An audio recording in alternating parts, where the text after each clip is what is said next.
Hello everybody and welcome back to my messy desk. Today I am working on my design team project for Line.Arrow. I'm using the beautiful Books and Botanicals kit, and you can see one of the roses here that I've made in this book page frame, and I'm going to use that for the front cover of my journal. So I'm repurposing an old book. I've already reinforced the spine with some Tyvek. I did have to make a wider spine because the original one was much too thin. So that is Tyvek on there, and then to cover that I'm going to use this piece of embossed faux leather that you would have seen in my recent BB Craft order. I just loved the floral design on this book cover, and I thought that the brown embossed faux leather on the spine would look really lovely because the book pages from Nathalie's kit are quite vintage. So I thought that this would go really well. And just to add a little bit of prettiness, I'm going to pop some lace up the sides as well. So that's how the spine is going to look. And as you can see, I've cut this piece so it's just wide enough to cover the Tyvek, and then it's just slightly longer so it will go over the top and just fold over, and then obviously I will cover the inside at a later time. Because I'm working with a fabric and I'm also gluing onto Tyvek, which is a bit of a more kind of slippery surface, I am using my Beacon 3-in-1 glue. I do like this glue. I think it has a very good hold. So I'm just making sure that I have all of the edges done, and now I'm just filling in the middle, making sure that it all will get absolutely adhered in all places along the spine. I know I haven't posted a video in a little while. I think it's been just over a week. I do apologise. As I said in a previous video, it is the summer holidays, so I do have my daughter at home. It is a little bit more tricky to record videos, but I'm hoping to post as often as I can throughout the summer, and then hopefully we'll be back to normal from September. So here you can see the extra that I have at the top and the bottom. It's probably about an inch.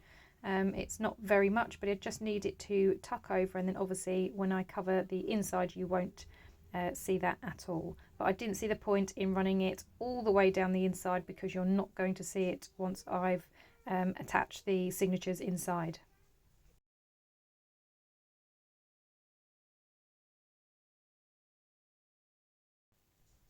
Just to help keep that all secure, because as you can see the top is starting to lift off, I'm just going to put a few little clips along the top and the bottom just to hold it into place while the Beacon 3-in-1 has a chance to actually grab and dry a little bit.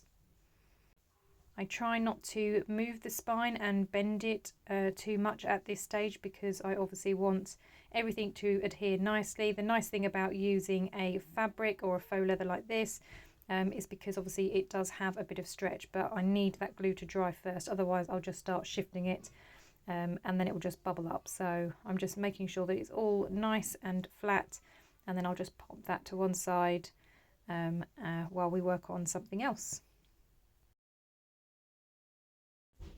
So I'm just going to pop the two pieces of laces to one side because obviously I won't need those until a little bit later.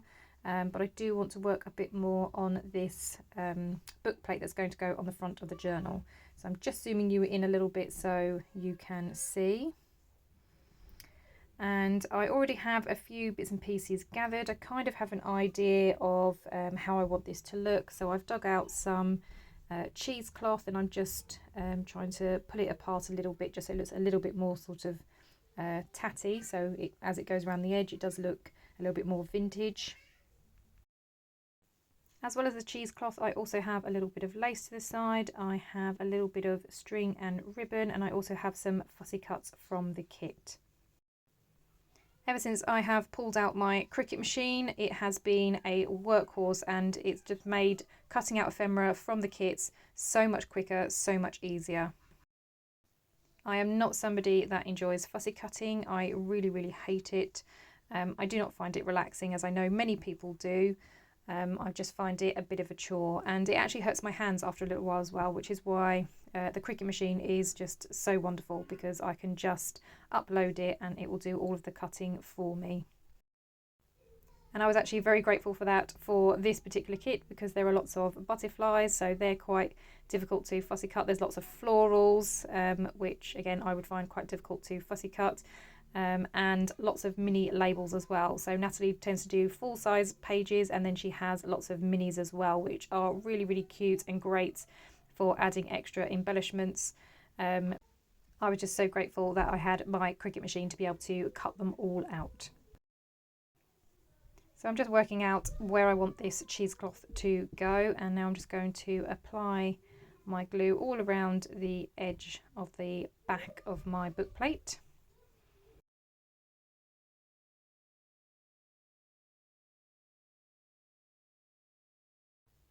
And now I can begin just to kind of arrange it around the edge. I don't want too much poking out, I just wanted a little bit coming out of the sides and along the top and the bottoms.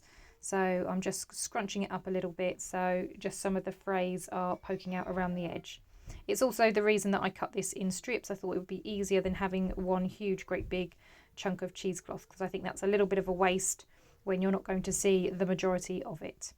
So I'm just, as I say, placing this around the outside, pinching it and pulling it and getting it into place. But yeah, I think that looks really, really cool, just having a few of those bits poking out from each of the sides.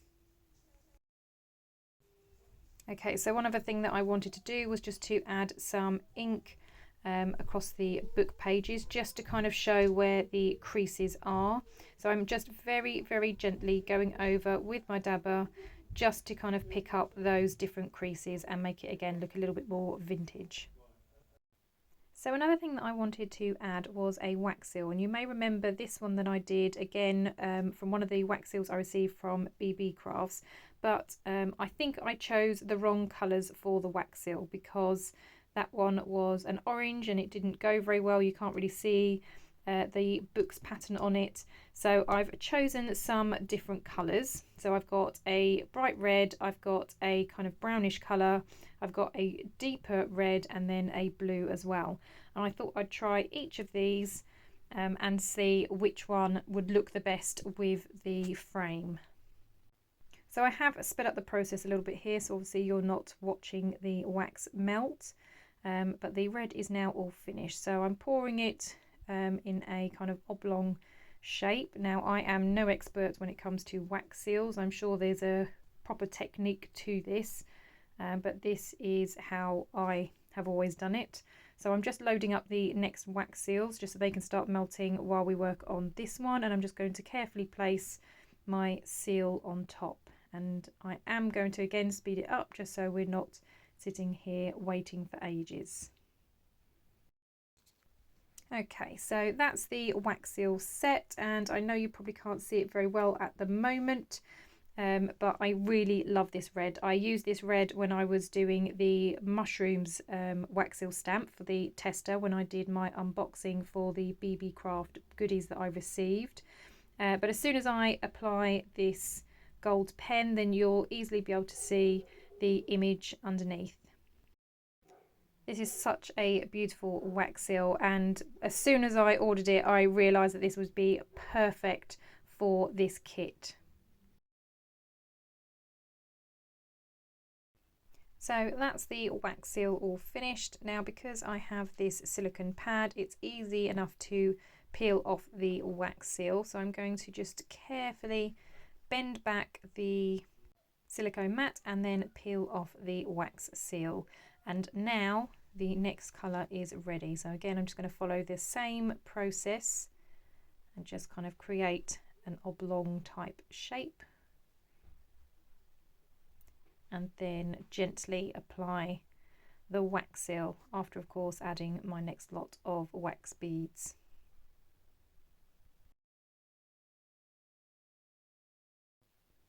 Now again, I have sped up the process just so that you are not sitting here watching wax melt and waiting for this to cool. Again, I'm going to go over it in the same gold. I'm going to use the same gold for all four of them, only because, again, I think it goes with the vintage style book pages that I'm going to be using, and it goes really well with the kit. Again, I think with this colour wax, the gold pen really picks up the image well and really shows it off. So yeah, I'm really liking this colour wax as well.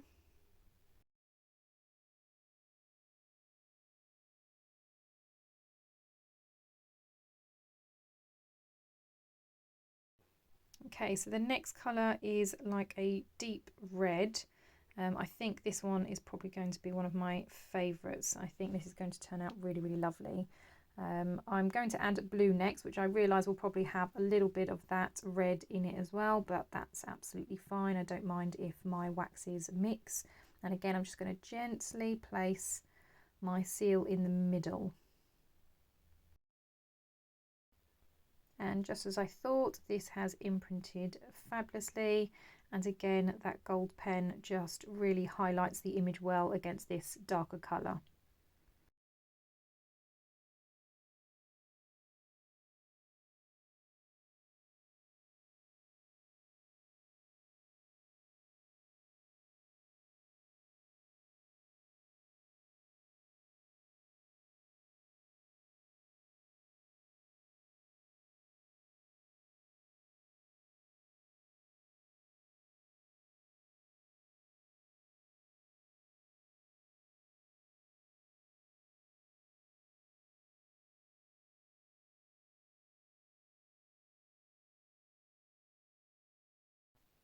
Okay, so on to the final colour then. So again, I'm using this blue. There are teeny little marbling of the deeper red that we've just used, but as I say, I don't mind that. That's absolutely fine.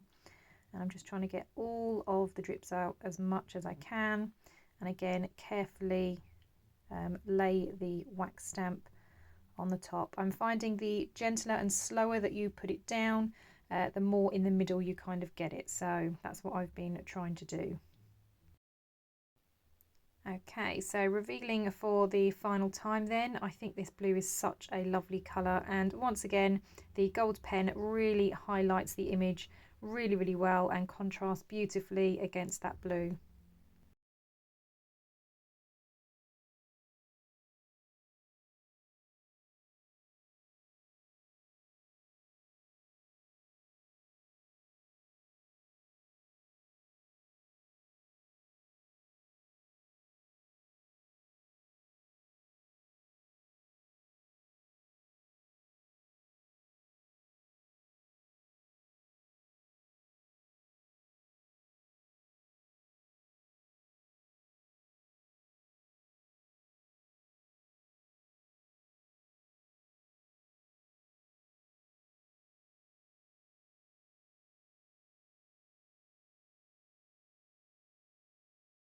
Okay, so there's the final one. I think they've all come out fabulous, so it's going to be difficult to see which is the favourite.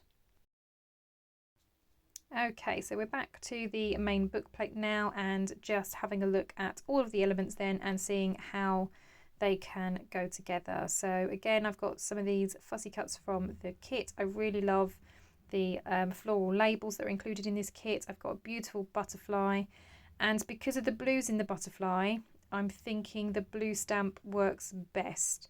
I know the flower's red and there's red florals in the label at the top, but I just wasn't sure if that was too much red. I think the brightest red that I used for the mushroom stamp last time is too bright for this. But yeah, I decided to go for the blue because, as I said, I think it just went really well with the butterfly as well. So I'm just going to start piecing bits together. I think this blue lace is a little bit too long. I just want it peeking out from behind this label. So I'm just trimming a little bit off. I also just want to ink around the edges of the labels just to kind of knock back some of the white edges and just to give it again a little bit more of a vintage vibe.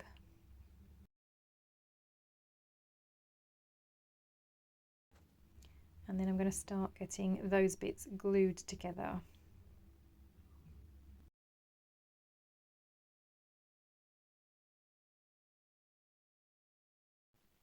So just to give the word journal a little bit more dimension, I am adding it to a thicker cardstock. Again, as I say, just to give it a bit more dimension and make it a bit more sturdy. So I've just stuck that on there, and I'm now going to just follow the original shape and cut around.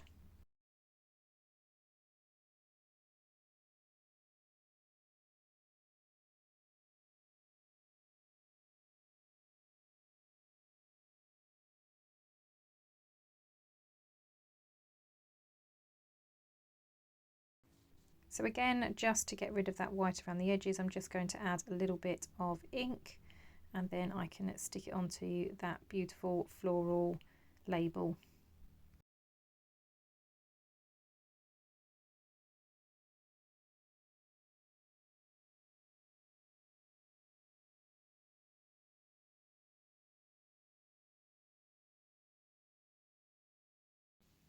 While that's drying, I decide to start placing some of the other items. So again, just adding a little bit of ink around the butterfly, and then I'm going to add that to the top left hand corner, and I'm going to have it kind of pointing down, so it's almost going to be facing the flower and then that wax seal.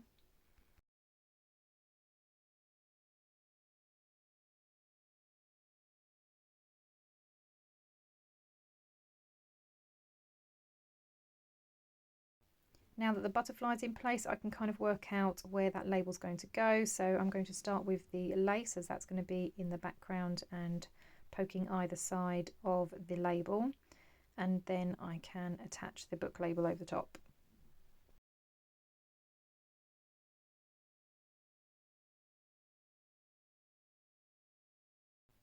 Now, because there is some bulk underneath where I've kind of creased the book pages to create the frame, it is a little bit difficult to kind of stick down, so I do have to kind of hold it in place just to give that glue a chance to grab a little bit to the book page underneath.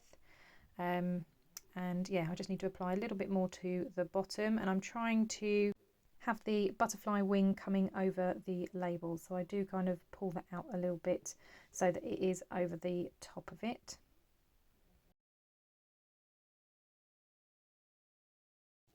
Now I'm going to focus on the wax seal. I'm going to have that down in the bottom right hand corner. So I've got a bit of string here and a really thin piece of lace, and I want those kind of poking out a little bit from underneath the wax seal. So I'm just trying to get them all the right kind of length and just trying to figure out how exactly I'm going to attach it. So I'm just going to put a little knot in the middle, just to keep them all secure and together. And then again, like I say, just adjust the lengths so that they're not too long.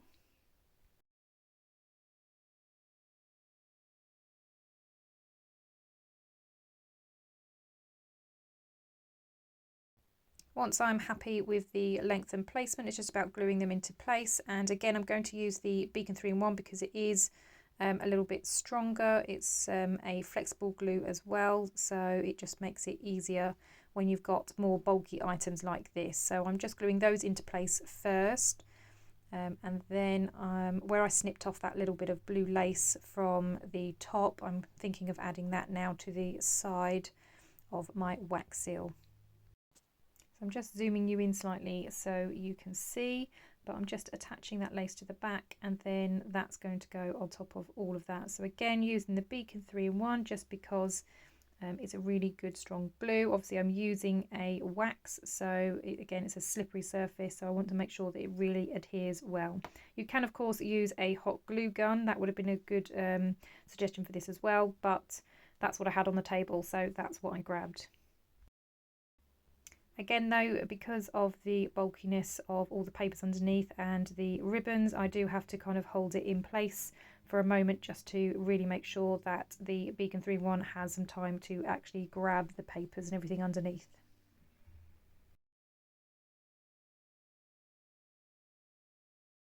Okay, as you can see here, I actually ended up putting on some little clips just to hold that wax seal and everything in place, and I'm now just adding some floral pieces again to that book topper. These floral tribs are also something that I received recently from Papercrafts. I'm going with the kind of pinky red colour, but also the kind of more lighter pink colour as well. I'm thinking again the darker pink goes well with the roses, but there are some lighter pinks in with that label as well. And once I've placed them on there, I'm really happy with how that looks. So I'm again gluing that down with the Beacon 3-in-1 because it's fabric, and I think this is the best glue for sticking down fabrics.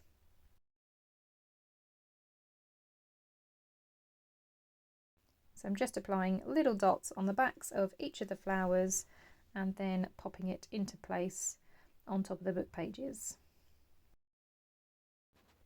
I am really loving how they look. I think the different coloured florals goes really, really well with the book plate, so I'm really happy with these trims. So I'm just pulling back in the book cover. As you can see, I've also now attached the lace. I did that while the wax was melting and I was speeding it up a bit for you guys. So I've attached the lace already. Again, just waiting for that to dry fully before I start bending and flexing. But you can see how it's going to look with that book page on the front cover. I think it looks really, really pretty. I'm so pleased with how it's all turned out. I also really love that embossed spine. I think it looks really, really beautiful. So yeah, that's it from me. I'm really happy with how this journal is starting to look, and I cannot wait to get started on the inside. Well, thank you very much for joining me. I hope you've enjoyed watching, and I will see you all in the next crafty video. I'll see you later now. Bye bye.